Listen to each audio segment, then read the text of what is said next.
Every market swears it rational, right up until a Friday night turns into a Monday morning and the bids vanish. In the winter of 1637, in a small, wealthy republic powered by ships and silver, a flower became a financial instrument. Prices didn't drift down. They didn't politely correct. They stopped, midair, like a bird that forgot how to fly. One weekend, one failure of nerve, and the most expensive bulbs in Europe became, very suddenly, stories. If a flower can do that, what does that say about the rest of our value? Picture the Dutch Republic at its height. Canals like veins, shipyards clanging with hammers, counting houses where ledgers traveled faster than wind. This was a society addicted to precision, to contracts, to the disciplined choreography of trade. Amsterdam S Exchange was a laboratory of modern finance long before the term existed. Merchants pricing risk on voyages that hadn't, T-left harbor, underwriters parceling danger into premiums, speculators selling grain they did not yet have the right to harvest. Into this world slid a stranger from the east, delicate and absurdly vivid, the tulip. Not just a flower, but a fragment of Ottoman luxury, an embassy from gardens where color behaved like fire. The tulip's hold on the Dutch psyche did not arrive by accident. It arrived by scarcity. A mosaic virus cracked the pigments of certain varieties into flames and feathers, turning petals into marbled banners of crimson and cream. They were christened like admirals and princes, Semper Augustus, Viceroy, Admiral von Enkhuizen, names that made the object sound less like a bulb and more like a title. Scarcity met status. And beneath the status, something else was stirring. A culture living in the shadow of plague. Mortality stalked Dutch streets in waves. When life feels fragile, people reach for tokens that feel permanent, for beauty you can hold, for a story you can attach your name to. People didn't just buy tulips. They bought what tulips said about them. But bulbs are a terrible thing to trade if all you have is impatience. You plant in autumn, lift in late spring, and in between there is weather and rot and the stubborn schedule of nature. The market, being clever and allergic to waiting, invented a workaround. It turned time into paper. Forward deals blossomed in taverns and guild halls where brokers hosted informal exchanges called colleges. A buyer would put a small deposit down for the right to receive a bulb months later. A seller would promise delivery when the soil released its grip. The paper moved faster than the plants ever could. You didn't need to cradle a bulb in your palm to sell it. You needed a number and a signature. The Dutch even had an honest word for the new economy of promises: wind handle, trading wind. The wind feels light until you try to stand on it. A forward contract creates a fragile bridge to the future. While confidence holds, you glide across. I will deliver later. You will pay later. We both mark our ledgers as if tomorrow has already agreed. But those bridges are mortared with two materials, time and trust. Shorten one and you strain the other. Add leverage, multiple promises stacked on a single bulb, and you move from gardening to balance sheet engineering. Apples morph into IOUs for apples, then into IOUs for the IOUs, and suddenly everyone is rich on paper made of future tense. By late 1636, a bulb wasn't a bulb any longer. It was a social key, not just for patricians. Craftsmen, weavers, brewers, even sailors joined the trade with fractional claims. A lucky sale could finance a dowry, a workshop, perhaps a small house with a taller window onto a better canal. Tavern auctions turned into theater. A broker raised a chalked slate called the lot, and the bid rose in gusts, punctuated by the sound of fists on wood and laughter that tried hard not to sound nervous. No one admitted to gambling. They were arbitraging the spring. Between sips of beer and calculations done with a thumb on a tabletop, men convinced each other that they were not daring chances. They were bridging time. Stories multiplied the way prices did. A clerk flipped a claim and bought a cottage. A weaver made in a night what once took a year. Maybe you didn't witness it. You knew someone who had. The narrative became collateral. The curve steepened. What had been a connoisseur AS market for rare oddities acquired a middle-class audience and a derivative layer. That's not just more buyers. That's a different structure of buyers. Early collectors bought beauty. New participants bought momentum. And momentum is loyal only to itself. Every maniac speaks the same dialect. You're late, but not too late. Everyone knows this now. If you don't buy, you'll watch your neighbor get rich. The Dutch winter hardened the ground. Bulbs slept under frost. Paper sprinted above them. That mismatch, frozen reality, heated expectation, is always dangerous. While the soil insisted on its schedule, the chalkboards argued that time had been conquered and priced. The final weeks of January hummed with confidence so thick it could be sliced. And like anything thick enough to slice, it could also be dropped. Then came the weekend that rewrote the story. Early February 1637. Harlem held a sale. The sort of evening the trade considered routine, candles, calculations, a puff of chalk dust from the broker's board. But the room felt lighter than usual. Fewer hands, fewer banged fists. Maybe plague had thinned the crowd. Maybe profits already taken kept buyers home.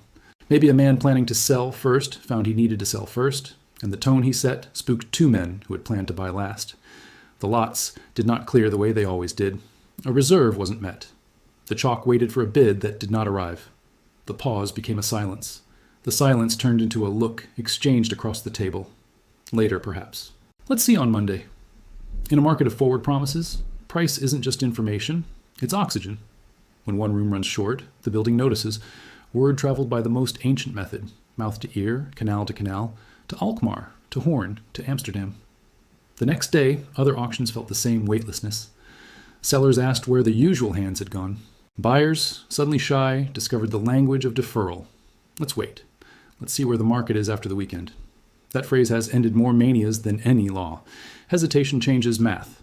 A buyer holding 3 contracts wonders whether he should honor 2. Another calculates the cost of honoring none. The deposit, small by design to encourage participation, becomes a trapdoor rather than a tie. When the penalty for walking away is tiny compared to the pain of paying, the temptation is simple arithmetic. People walk. And when the contracts cluster around taverns instead of banks, enforcement is a moral debate before it is a legal one. Was this a sale or a wager, a promise or a pastime? Ambiguity, so useful in boom times, becomes a guillotine in the bust.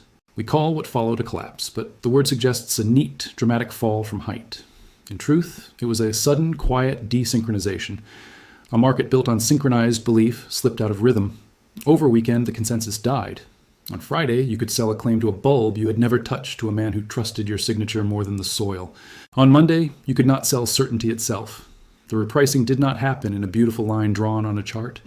It happened in rooms, in faces, in the way a man who had been talkative became someone who needed to visit the street and never returned. The mechanism is not unique to tulips. It is the physics of anything heavily dependent on tomorrow. Collapse is fastest where the product is future tense. Contracts that bridge seasons stretched further than the season could bear. Leverage that made ordinary men feel powerful, made them suddenly weightless. Liquidity that lived in rooms emptied when the room did.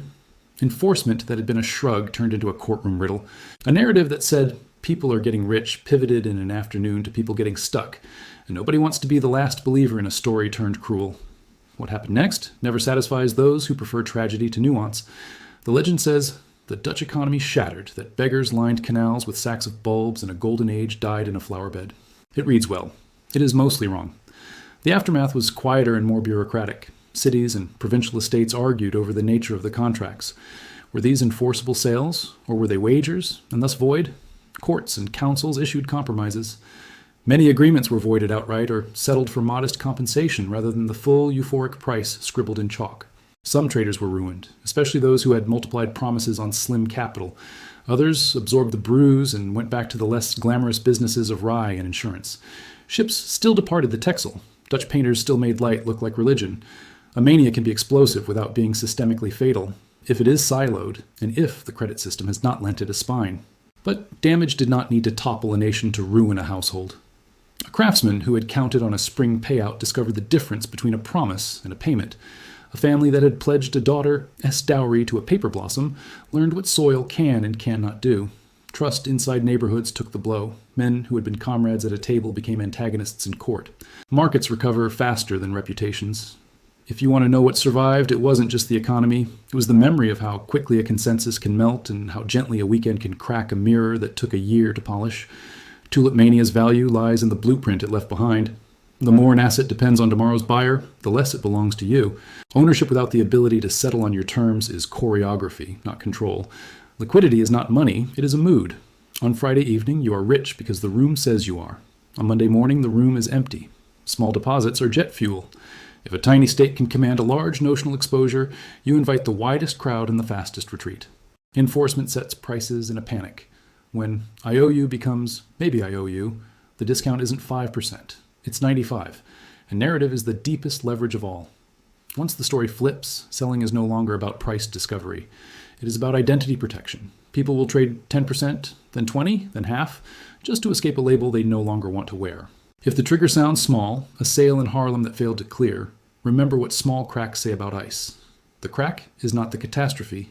It is the revelation of what the whole lake is made of. Healthy structures flex. Fragile structures pretend they do. The tulip market went on until the weekend. We pretend we've evolved, that modern mechanisms make us immune. In truth, we've upgraded the theater. Forward promises on sleeping bulbs now look like leveraged products on assets you will never touch. Tavern colleges have digital cousins in chat rooms and message boards where conviction compounds faster than interest. Legal ambiguity has a new wardrobe in terms of service and risk disclosures that transform into iron bars when the weather changes.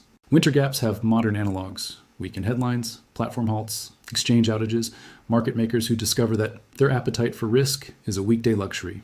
Different costumes, same script. Time mismatch, leverage, narrative, fast money on the way up, an elevator shaft on the way down.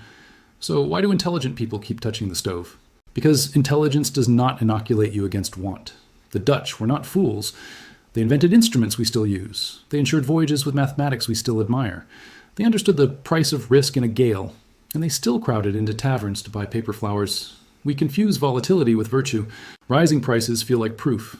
When a rare object climbs, the consensus begins to sound like a moral judgment. To buy becomes savvy. To hesitate becomes cowardice. In any mania, social reward arrives first and lingers longest. Friends nod. Strangers congratulate me. The applause doesn't care whether the trade will settle in spring. It cares whether you look clever in winter. We also crave compressed time. A bulb that appreciates in 3 seasons is respectable. A claim that doubles in 3 days feels like destiny. We would rather accelerate luck than cultivate skill. Markets happily sell us the illusion at interest. And deeper than that sits the story we love most, the story that makes us the exception. Tulip Mania didn't just paint charts, it painted identities. A brewer's apprentice could become a speculator with a slate and a signature. A weaver could erupt into a connoisseur overnight. A single wind could vault you across a hierarchy you thought was welded shut. That is the sweetest stage of any mania, the honey at the rim, and it arrives right before the venom. Precision matters, so let's clear the myths that fog the lesson. Tulip Mania did not destroy the Dutch economy. It dented parts of it, bruised confidence, and rearranged who held which bag. But the Republic en core machine kept humming because the machine had not mortgaged its spine to the flower, and people did not literally hand over houses for bulbs as a matter of daily custom. Anecdotes balloon in retelling. Some prices were indeed absurd, but real transfers often settled for less, and many never settled at all. The point is not to gasp at the wildest number. The point is to understand the structure that allowed paper to float so far above soil, and the weekend that taught paper how heavy gravity still is. What does survival look like inside a collapse built from future tense? It looks like sobriety about what you truly own. Ownership worth the name lets you choose your moment. Claims bound to a narrow window mean you own timing risk, not value. It looks like you are paying attention to the venue. When the marketplace is a social room rather than a deep pool, liquidity is borrowed from crowd psychology and leaves when the crowd does. It looks like demanding clarity about enforcement before the storm, because in a panic, lawyers set prices. It looks like measuring your distance from reality, the number of layers between you and the thing itself, whether those layers are time, leverage, or intermediaries. The farther the layers, the more you are wagering on belief. And finally, it looks like I respect the weekend. Markets never truly sleep, but confidence does. Risk that accumulates when you cannot act is risk squared. The Dutch didn't leave us a parable about silly people and silly flowers. They left a diagram of belief. A luxury good became a ledger entry. The ledger entry became a ladder. The ladder reached higher than the building could support. Then, over a single winter weekend, people stopped climbing. That's the part you can feel even now, in the pauses before markets open after a long 2 days of rumor and imagination. You can almost hear the room deciding whether to arrive. If you look closely, you can see how the weekend in Harlem still lives in modern wrists, hovering over modern keys. You can hear the same sentences, softening the same spines. Let's wait. Let's see it on Monday. You can watch the same recalculations occur in faces lit by different lamps. We are better instrumented and no less human. We have charts that update in microseconds and hearts that update in waves. Stability isn't a property of assets. It's a property of crowds. The Dutch learned that when a chalkboard and a few missing hands did the work of a storm.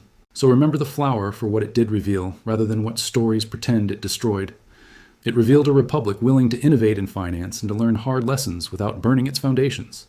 It revealed how quickly narrative can create altitude, and how little effort gravity requires to reclaim it. It revealed that the distance between soil and paper is not measured in inches or guilders, but in the tensile strength of belief stretching across a weekend. And it revealed that collapses don't always announce themselves with thunder. Sometimes they whisper, sometimes they simply fail to meet the reserve and go home. If this gave you a new perspective, hit subscribe. History has the answers. I'll show you where to look.